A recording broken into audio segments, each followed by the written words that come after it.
right, this is our last page for this week. We're going to take a look at graphing energy. We're going to identify if there's conservation of energy, identify if there's work being done, if the work is positive or negative, and fill out our little graphs here. So as a reminder, if there's external work being done, there'll be a change in energy. Your total mechanical energy plus your work being done is equal to your new energy, whether it's potential or kinetic, or some part of both. So let's take a look at a few of these, and I'll let you do the rest on your own. A ball is falling from the top of a pillar to the ground. The initial state of the ball is at rest at the top of the pillar, and the final state of the ball is just before striking the ground. So we're starting here with gravitational potential energy, and we'll do the 5 boxes. There's no kinetic energy at the beginning, and there's no work being done because the force here is your gravitational force, which is internal. So my kinetic energy at the end is going to be equal to my potential energy at the beginning. So whether you did 1 box, 2 boxes, 3 boxes, 4 boxes, it doesn't matter. It's just arbitrary. But I want to have the same number of boxes on this side as I have on this side.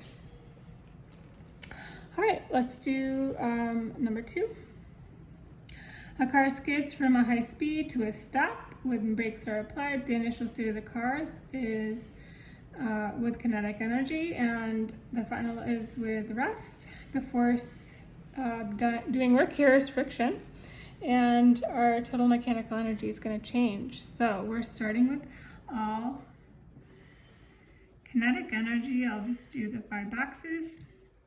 I have no potential energy, and I have no potential energy at the end.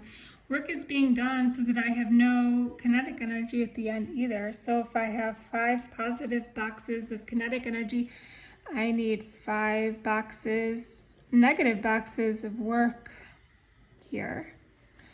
So I would have my positive 5 plus my negative 5 to give me a total of 0 at the end. So there will be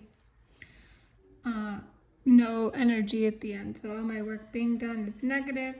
I'm going from a higher kinetic energy to a lower kinetic energy. I'll do one more because these are fairly quick. A skier starts from the top of a hill into the valley and back up. The skier utilizes her poles to propel her forward across the snow. There is an applied force here,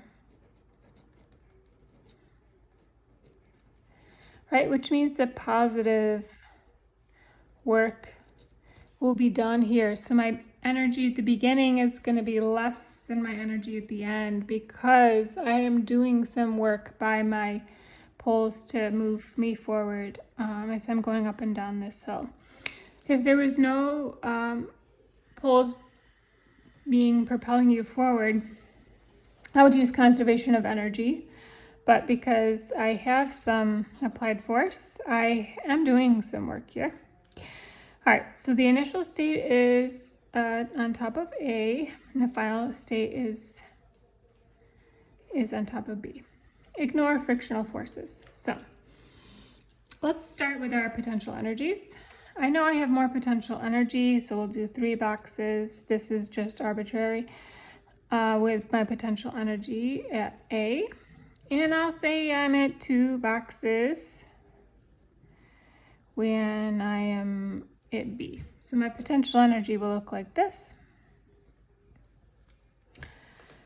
All right, and it starts from rest, so I have no kinetic energy here. My work is, some work is being done by me propelling myself forward for my poles, and it's positive, so I'm going to just do 1 box of work being done by my poles. You could do 2, you could do 3, it doesn't really matter. So I started with 3 boxes of potential energy, and I did 1 box worth of positive work. So I need my total of boxes over here to be 4. If I already have 2 boxes of potential energy, I need 2 more boxes of kinetic energy. So Again, this is just arbitrary. There are no numbers here. It is just what conservation of energy or work energy looks like in the conceptual standpoint.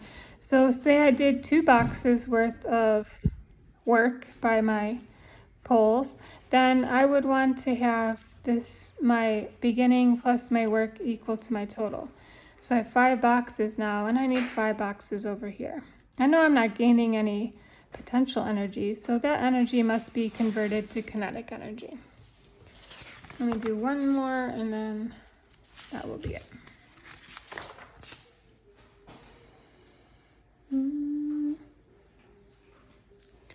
Let's do this one. So this is a pendulum, and no work is being done here.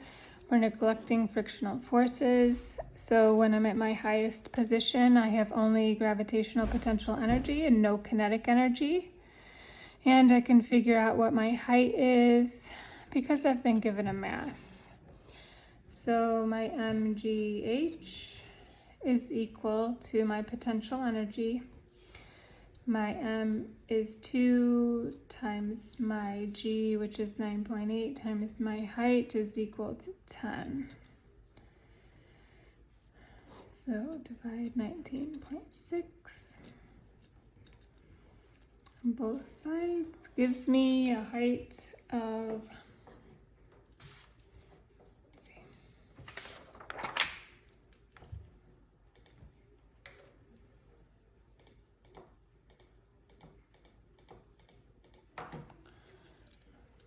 0.51 meters. All right, so 0.51 meters, and I'm starting with only potential energy. And I can say that my total mechanical energy, being the sum of my kinetic plus my potential, is going to be equal to the 4 boxes. All right, when I'm halfway through my swing, I've got 2 joules of potential energy. I know that the sum of my energies is going to be equal to my total mechanical energy, which is 10. So I can say that my kinetic energy is going to be 8 joules. So I can figure out my height and my velocity using mgh. 2 times 9.8, 2.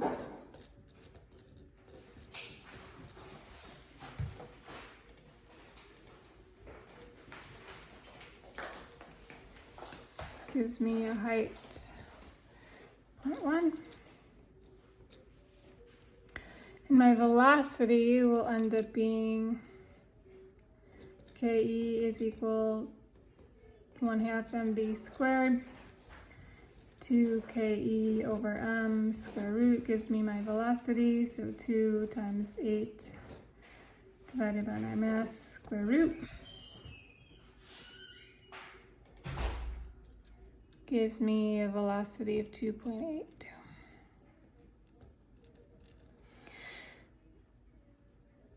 All right. 1, 2, 3, 4, 5. Oh, that makes sense. Okay, so we can say each box is going to be 2 joules. So I got 2, 4, 6, 8, 10 joules to begin with. My kinetic energy is 8 joules, so I want 4 boxes high. My potential energy is 2 joules.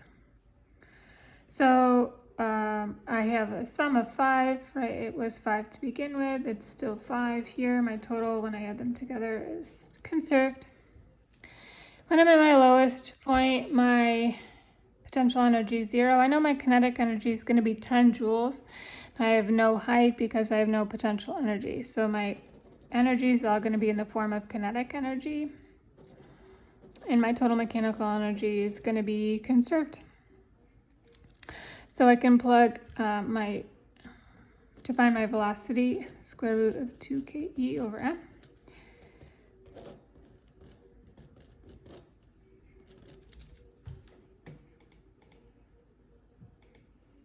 This gives me a velocity of 3.16, which makes sense that it's greater than this one because at this point I still had some height, and now I have no height. All my energy has been converted to kinetic energy. And here, when I have no velocity, you'll see it's the same as over here. So I'm back at my original height, which is 0.51. I have no velocity, I have no kinetic energy. My potential energy, GH, my potential energy. All right, we already did this math, it's over here. So my potential energy is going to be 10 joules. So my potential will go back to its original, and my mechanical energy has been conserved the whole time. This is a pendulum. We are going to be doing some work with simple harmonic motion, second semester, using a pendulum.